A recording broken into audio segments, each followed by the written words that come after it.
A tribute to the victims of these shootings has been posted on the Facebook page of Shemengi's Bar and Grill, the Lewiston restaurant targeted by the gunman. Quote message: "My heart is crushed. I am at a loss for words. In a split second your world gets turned upside down for no good reason. We lost great people in this community. How can we make any sense of this? Sending out prayers to everyone. My heart is crushed. I am at a loss for words. In a split second your world gets turned upside down for no good reason. We lost great people in this community. How can we make any sense of this? Sending out prayers to everyone." As we've been reporting, the second shooting location was a bowling alley called Sparetime Recreation, about a 10-minute drive away. "I've been barefoot for 5 hours. Another witness, who says they were at the bowling alley, has been talking to reporters in the U.S. Brandon, who didn't give his surname, told the Associated Press news agency that he was putting on his bowling shoes when the shooting began. "I've been barefoot for 5 hours, he goes on to say. He describes seeing the shooter, before running down a bowling lane. Brandon climbed up and hid where the bowling pins are kept for around 10 minutes until police officers arrived. We'll continue to bring you witnesses' accounts of what happened as we get them. Families learn of death of loved ones at Reunification Center. I've spent the morning contacting officials and local outlets in Maine, trying to get as much detail as possible about the shootings last night.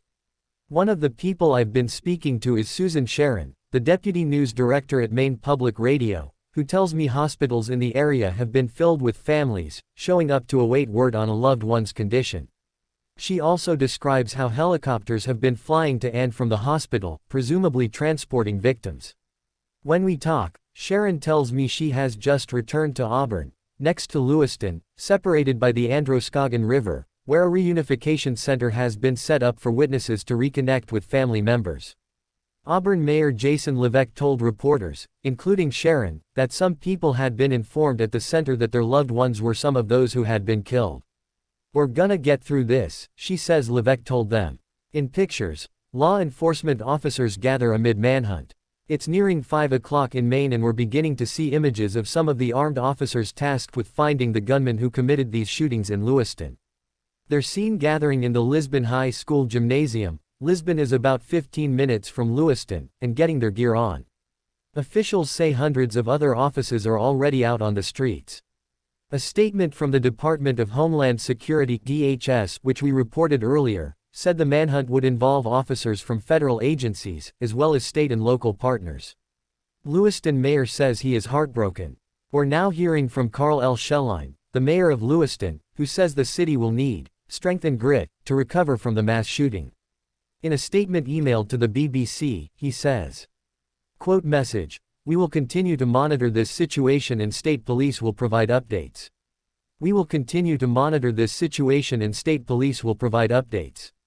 Quote message: "I am heartbroken for our city and our people. Lewiston is known for our strength and grit and we will need both in the days to come. I am heartbroken for our city and our people. Lewiston is known for our strength and grit and we will need both in the days to come." Schelline also urges people in the area to follow security and safety orders while the situation is ongoing. As we reported earlier, some businesses have been told to close and people to stay at home until the gunman is found. No shooting at Walmart property, local media. Superstore chain Walmart has told local media there was no shooting at its distribution center, which is close to the restaurant the gunman targeted called Shemengi's. There had been unconfirmed reports circulating online that the center may have been the scene of an incident. But a spokesperson for Walmart told local newspaper, the Portland Press Herald, that was not true, adding, "We've accounted for all associates on the clock. There were no injuries." Bowling alley witness shares her ordeal. We're hearing some more witness testimony now, this time from a mother who says she was with her family at Sparetime Recreation, a bowling alley that was targeted, when the shooting took place. In an interview with ABC News, Riley Dumont said her 11-year-old daughter had been taking part in a children's bowling league at the venue when she heard several gunshots. She said her father, who is a retired police officer, had then corralled their family into a corner. "I was laying on top of my daughter," Dumont said, adding that her own mother then lay on top of both of them to protect them.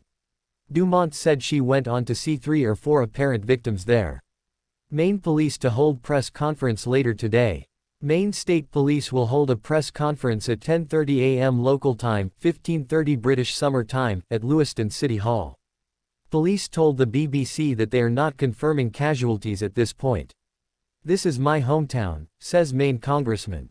U.S. Congressman Jared Golden, who lives in Lewiston, says he is horrified by events there. "This is my hometown," he says.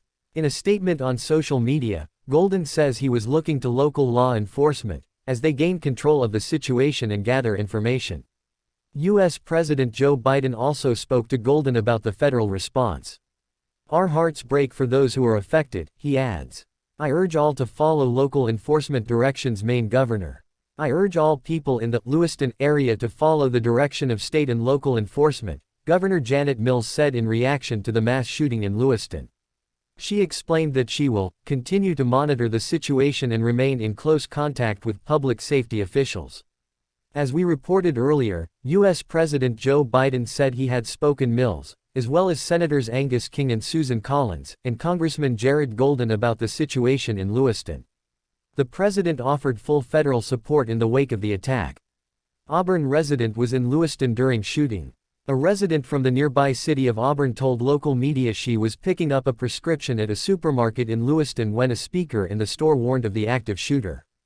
Auburn borders Lewiston, and the two cities are often described as twin cities, kept separate by the Androscoggin River. A loudspeaker in the store came on telling us that there was an active shooter situation and that all entrance-exit doors were being locked, and Kinney explained. Quoted in the Portland Press-Herald, Kinney said an employee brought some chairs for them to sit on until a police officer arrived. The officer then advised those in the store to let customers leave, one by one, and then to dim store lights and completely close, she added. Kinney told local media she felt very shaken, but was able to get home safely. Witnesses are in shock, says local mayor Jason Levesque, mayor of the nearby city of Auburn, says there is a significant amount of shock going on with people that were actually witnesses. Levesque says many people have come to the Reunification Center, which has been open to look for their loved ones. "I just want them to be able to go home and hold their families and go to sleep," Levesque says. Armed and dangerous, what officials said about Robert Card. Maine public safety official Mike Sauchuk earlier told reporters, Card is considered armed and dangerous. "He is a person of interest, however, and that's what we'll label them at moving forward until that changes. If people see him, they should not approach Card or make contact with him in any way." Sauchuk added, "We have literally hundreds of police officers working around the state of Maine to investigate this case, to locate Mr. Card, who, again, is a person of interest, and a person of interest only. Number of dead not confirmed, but reports range from 16 to 22. Authorities in Maine have not confirmed the number of people killed. But multiple law enforcement officials told CBS News, the BBC's U.S. partner, that at least 16 people were dead. The officials also indicated the death toll could be higher than 20. Lewiston City Councilor Robert McCarthy, citing a city administrator, told CNN that at least 22 people were killed. Shootings happened at bowling alley and restaurant. Lewiston police said it responded to two locations, a restaurant called Shemengi's, and Sparetime Recreation, a bowling alley. The two sites appear to be about 4 miles (6.5 kilometers) or a 10-minute drive from each other. Speaking to reporters, Michael Sauchuk, commissioner in Maine's Department of Public Safety, said the shootings began at 1856 local time, 2256 Greenwich Mean Time, and there had been multiple casualties. In a statement on X, police told residents, "Please stay inside your home with the doors locked."